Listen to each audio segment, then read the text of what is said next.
tout le monde, avec vous Linda Agdader. Aujourd'hui, et comme c'est la saison des oranges, j'ai décidé de réaliser avec vous une besboussa aromatisée à l'orange. Personnellement, c'est un gâteau que j'adore, donc c'est un gâteau à base de semoule et de farine aussi. Là, aujourd'hui, je vais introduire l'orange et un petit peu de citron. Personnellement, j'adore le citron et l'orange. Donc, pour ce gâteau-là, nous aurons besoin d'un sirop, bien sûr, et la préparation du gâteau à la semoule. Donc, tout d'abord, nous allons réaliser le sirop. Dans une casserole, je vais mettre ici à peu près 3 verres d'eau et 2,5 de sucre. Et aussi, à la fin, donc, je vais ajouter un jus d'une orange. Donc là, comme vous voyez, j'ai mis le sucre et l'eau. Donc je vais allumer à feu moyen. Le sirop doit être réalisé avant la réalisation du gâteau. Parce qu'on aura besoin d'un sirop froid afin d'arroser le gâteau. Donc le sirop doit être froid et le gâteau chaud. Je vais laisser bouillir pendant à peu près 10 minutes. Après 10 minutes, je vais ajouter le jus d'une orange. Je vais ajouter aussi au sirop une tranche de citron. Et je vais les laisser bouillir pendant à peu près 10 minutes à feu moyen. Après 10 minutes, je vais ajouter le jus d'une orange, le laisser à peu près 3 minutes et éteindre. Donc nous allons passer à la réalisation de la besboussa. Donc là, j'ai 4 œufs. Donc je vais mettre dans un saladier profond. Je vais ajouter un verre de sucre, une pincée de sel. Pour ce qui est des mesures, vous les trouverez tout à l'heure dans la boîte de description. Donc je vais passer ce mélange jusqu'à ce qu'il double de volume. Entre temps, j'ai préchauffé mon four à 170 degrés, entre 170 à 180. Donc là, je vais incorporer progressivement un verre d'huile.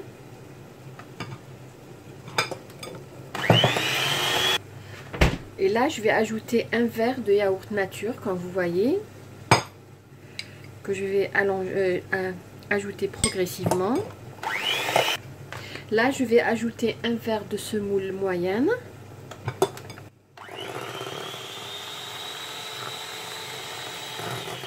Pour les gens qui me demandent la mesure de mon verre, donc j'utilise toujours le même verre dans mes recettes et ce verre mesure 200 ml ou 200 g. Donc là, nous allons incorporer progressivement un verre de farine. Et là, je vais ajouter un demi-verre de noix de coco. Donc si vous aimez pas la noix de coco, vous pouvez tout simplement remplacer, au lieu de mettre un verre de farine, vous mettez tout simplement un verre et demi. Ou sinon, vous mettez un verre de farine et un demi-verre de noix de coco. Là, je vais ajouter la vanille, donc une cuillère à café de vanille. Et une cuillère à café bombée de levure chimique. Et bien sûr, à la fin, là j'ai le zeste d'une orange et le zeste d'un citron que je vais ajouter à notre mélange. Comme vous savez, l'orange et le citron se marient bien. Donc même si c'est une besboussa à l'orange, donc j'aime bien ajouter un petit peu de citron. Là, j'ai pris un moule Pyrex. J'aime bien préparer mes gâteaux généralement dans un moule Pyrex. Ça me permet de voir la cuisson du gâteau d'en bas. Il mesure à peu près 23 sur 32. Je vais mettre un petit peu d'huile.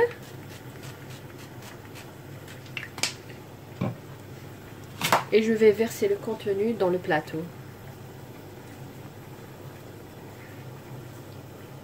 Entre temps, j'avais préparé le sirop, comme je vous avais dit. Je l'ai laissé bouillir à peu près pendant 15 minutes. Donc à peu près 12 minutes. Après, j'ai ajouté le sirop, le jus d'une orange. Donc le sirop doit être froid. Je vais enfourner la besboussa dans un four qui a été préalablement préchauffé à 170 degrés.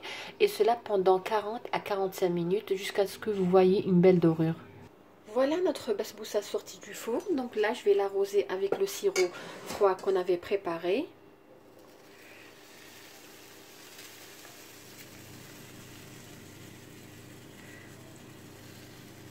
Donc nous allons arroser et attendre que la besboussa absorbe. Et ensuite, nous allons ajouter le sirop. Donc ajouter progressivement le sirop.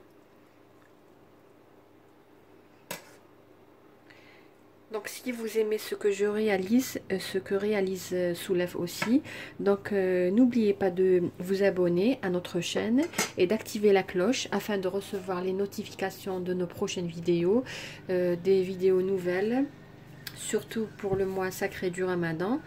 Donc comme je vous ai dit, là je vais la laisser absorber. Ensuite je vais terminer le reste du sirop. Je vais la laisser refroidir afin de la découper tout à l'heure et bien sûr la décorer. Vous pouvez la décorer avec de la noix de coco, vous pouvez la décorer avec du zeste de citron ou tout simplement avec des pistaches ou toutes sortes de belles choses que vous pouvez mettre dessus et qui est disponible à la maison.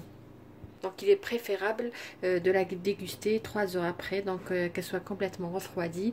Si vous avez envie de la préparer pour la soirée, ça serait bien de la préparer le matin. Vous pouvez même réserver un petit peu de sirop. Donc si d'ici la soirée elle a absorbé tout le sirop, il y a des gens qui aiment le gâteau pas trop sec, donc vous pouvez tout simplement laisser un petit peu, à peu près une louche, et l'ajouter tout à l'heure pendant la soirée. Voilà, notre basbousa est prête.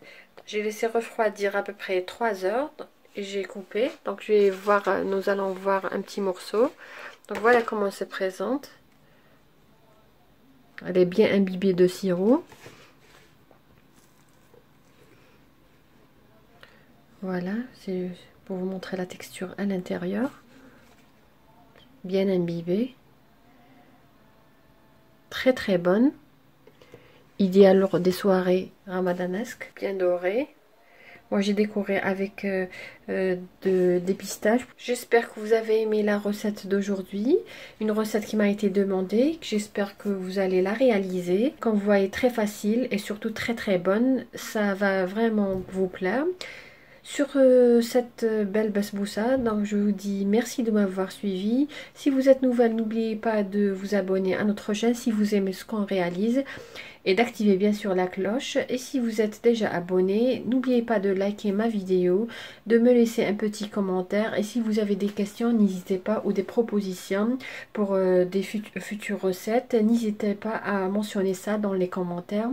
Sur ce, je vous dis merci et à la prochaine vidéo.